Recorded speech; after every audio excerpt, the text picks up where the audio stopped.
सियावर रामचंद्र की, सियावर रामचंद्र की, सियावर रामचंद्र की, सियावर रामचंद्र की।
राज्य अभिषेक लगभग संपन्न होने वाला है,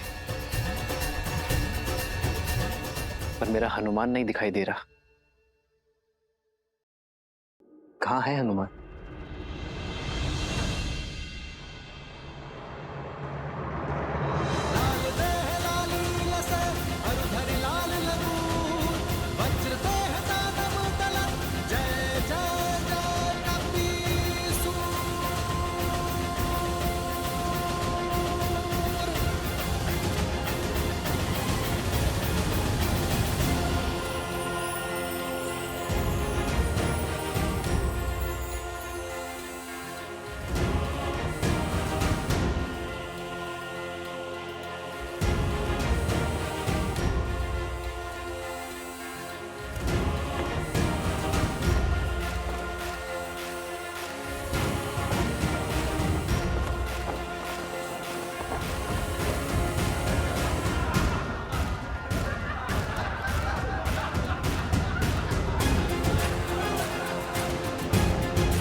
इसे अपने मस्तक पर धारण करने से श्री राम की आयु बढ़ती है, मन में उनके लिए प्रेम बढ़ता है और समाज में उनकी प्रतिष्ठा।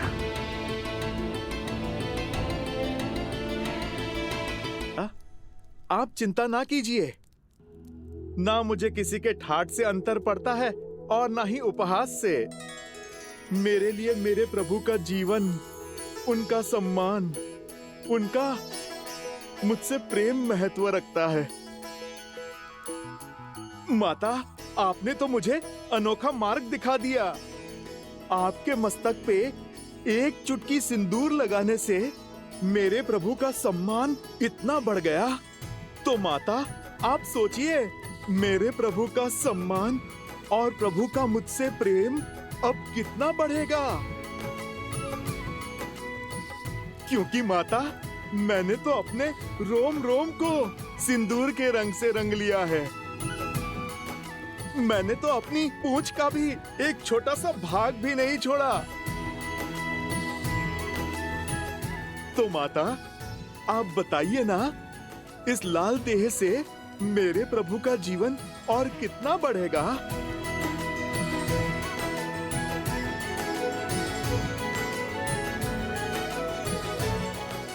तुम्हारा प्रेम, तुम्हारी श्रद्धा, समर्पण अनंत है, अमर है हनुमान। तुम चिरंजीवी रहोगे और जब तक तुम रहोगे, तुम्हारे हृदय में श्री राम का प्रेम सदा के लिए धड़कता रहेगा।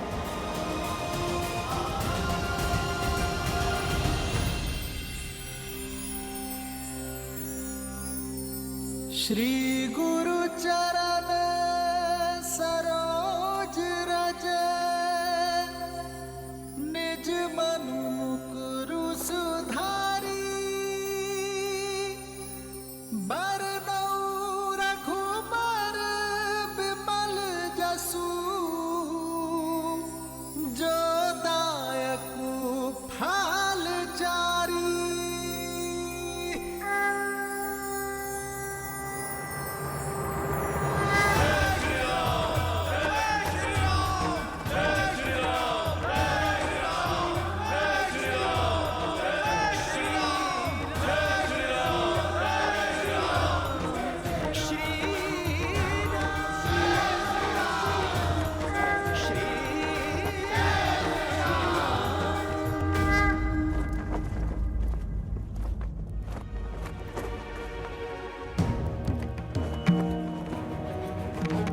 इस राज्य अभिषेक के समय की कुंडली में यह स्पष्ट है कि एक महाआसुरी शक्ति अयोध्या में प्रवेश करने वाली है।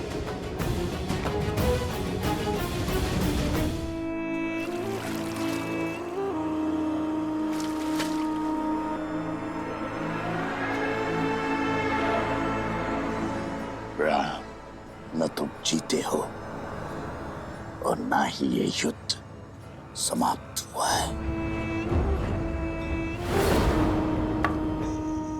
युद्ध तो अब पूरी तरह आरंभ हुआ है।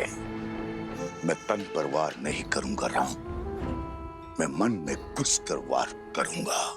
बोलो, कैसे करोगे मेरा संहार? रावण की नाभि का अमृत सूख गया, किंतु प्रजा के मन के विचारों का मैल कभी नहीं सूखता। उसका सामना कैसे करोगे? कैसे करोगे अयोध्या की प्रजा का सामना राम?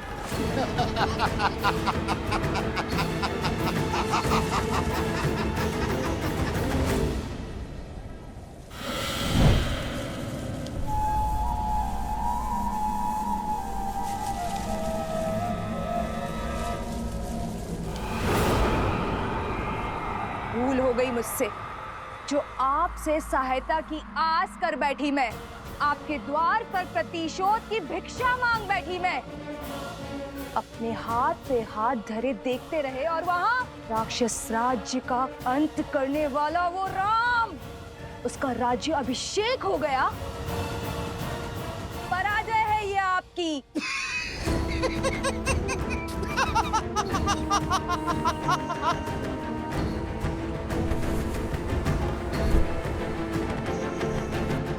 मैं जितना अधिक पराजित होता हूं,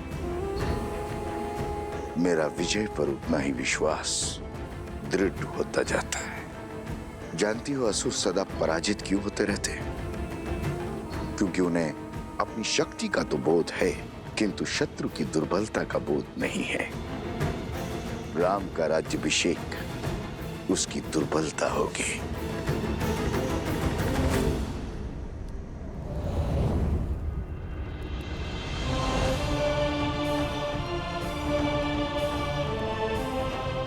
प्रणाम आचार्य। प्रणाम महर्षि। राज्य अभिषेक की कोटि कोटि बधाई हो अयोध्यापति, किंतु हर बधाई के साथ एक चुनौती जुड़ी होती। आपने पापियों का संहार तो किया, पाप का नहीं। दशानन को मारा, मगर उसकी सोच को नहीं।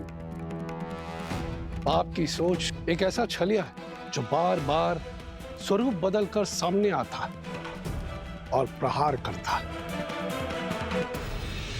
मैं वार करूंगा तो राम प्रतिकार करेगा।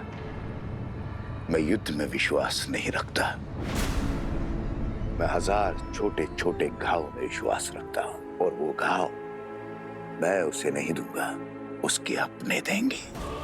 और जब घाव अपने देंगे तो लाचार होगा और पीड़ा भी अधिक होगी। अर्थात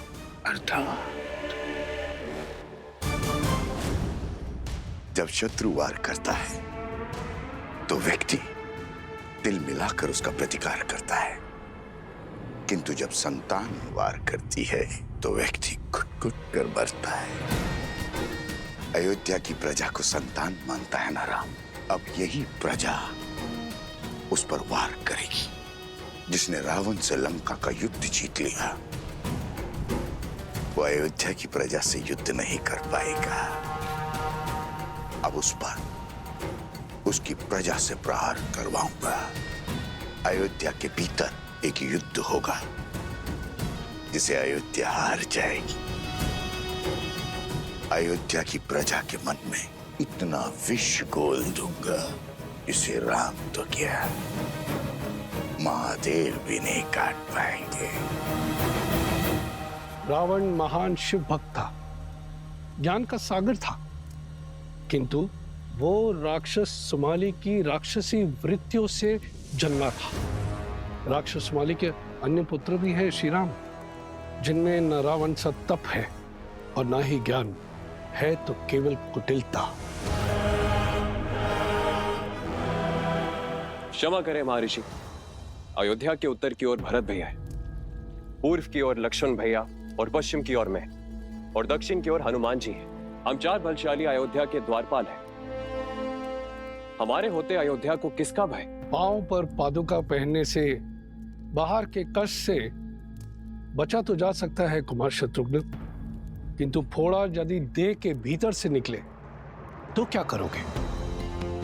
जब अग्नि घर के भीतर ही लगी हो तो द्वार बंद करने से कोई लाभ नहीं होगा।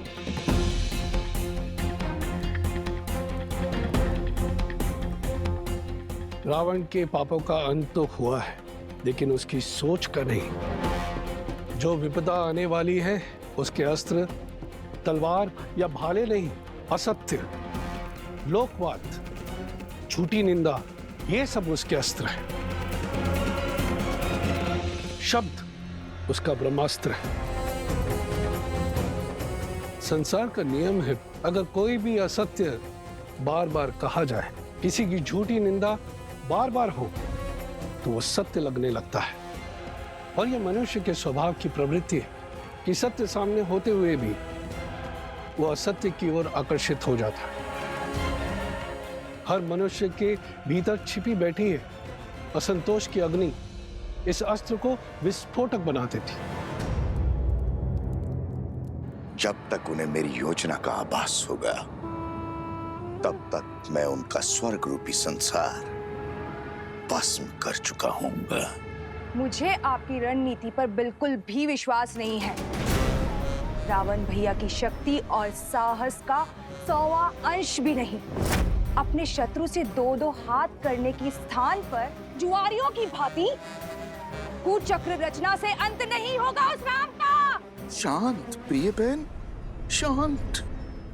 मैं जानता हूं कि तुम्हें मेरी शक्तियों पर संदेह है, इसलिए तुमने अपनी सहायता के लिए किसी और को भी बुलवाया।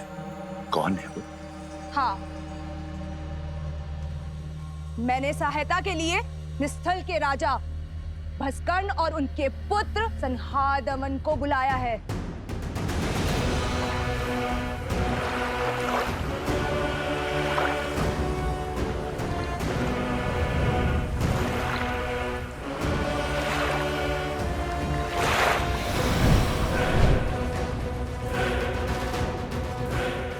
ये महाअसुर भस्कर्ण के सैनिक हैं। आप मेरे साथ? तुम्हारे महाराज को वरदान है कि जब तक वो जल में, वायु में या पृथ्वी पर खड़े होंगे उनका वध करना असंभव है। हाँ।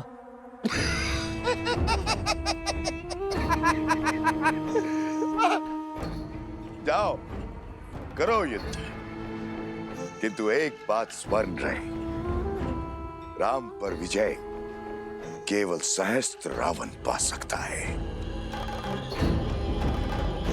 जाओ, अपनी योजना को आकार दो।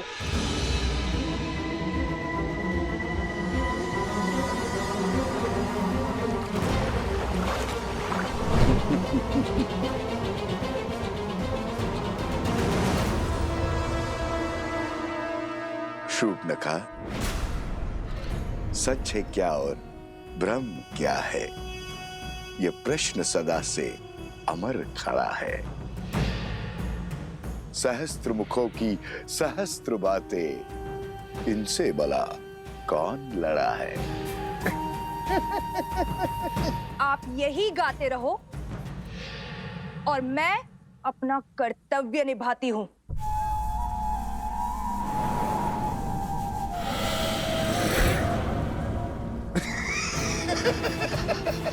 राम राज्य पर अनिष्ट की छाया तक नहीं आएगी महर्षि। ऐसी परिस्थिति आएगी ही नहीं कि कभी असंतोष अपने पैर पसारे।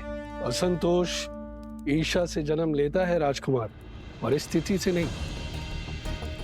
संदेह नहीं है कि श्री राम राज्य को संतुष्ट रखने का प्रयास करेंगे, किंतु राष्ट्र के कोने कोने में सबको सुख और लाभ पहुंचाने में समय लगेगा, और झूठी निंदा, असत्य और संदेह के बीच फैलाने में नहीं।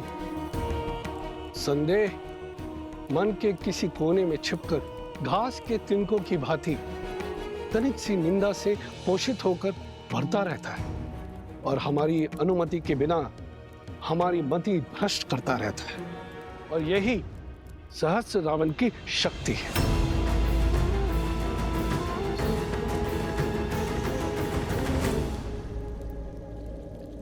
मैं राजनीति नहीं, भविष्य जानना चाहता हूं महर्षि। क्या छुपा है भविष्य के गर्भ में? अव्यवस्था, अराजकता, विजय भी होगी, किंतु भयंकर पीड़ा और संघर्ष के बाद। मानव जीवन तो है ही दुखों और संघर्षों का सागर, इससे भय क्या? मैं तो अयोध्या के विषय में पूछ रहा हूं महर्षि।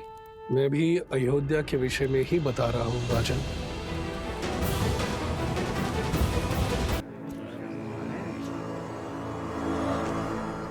भैया सुना है श्री राम ने सागर पर सेतु बनाया था, असंभव को संभव कर दिखाया था।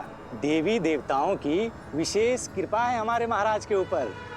सुना तो ये भी है कि रावण कोई साधारण योद्धा नहीं था।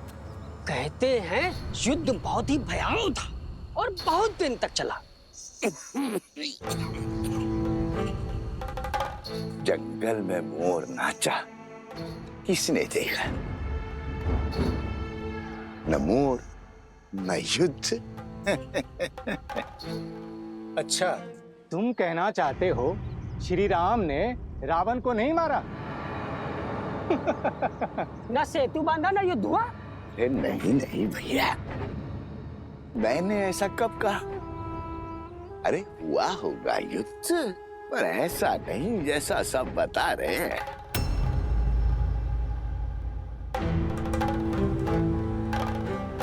सागर तो पर्वत निगल लेते हैं, और उस पर यदि रावण इतना बलशाली था, 10 लोगों का स्वामी था, तो क्या वो सागर पर पुल बांधने देता? कदापि नहीं। तो क्या हमारे राघव असत्य कह रहे हैं? राम राम राम, ऐसा मैंने कब कहा भैया? अरे श्री राम गए होंगे लंका और रावण को ललकारा होगा, और रावण भी आ गया होगा रणभूमि में, और श्री राम ने एक बाण से उसका वध कर दिया होगा, बस।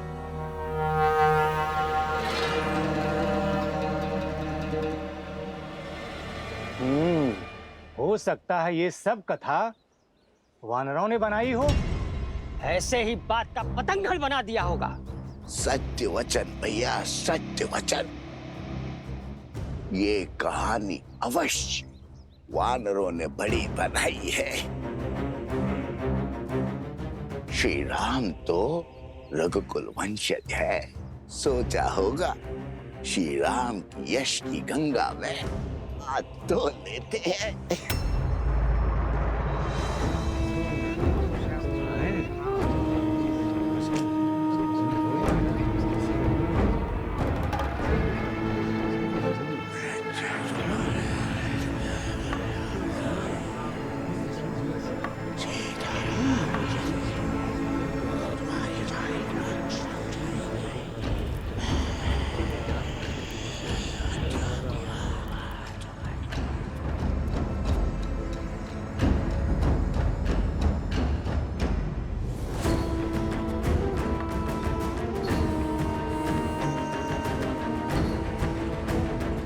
उपहास निंदा में बदलेगा और निंदा संदेह में। इस प्रकार सबके मन में संदेह रूपी सहस्त्र रावण बस जाएगा और संदेह से फैलेगा असंतोष। अब राम को मारने के लिए किसी शस्त्र की आवश्यकता नहीं।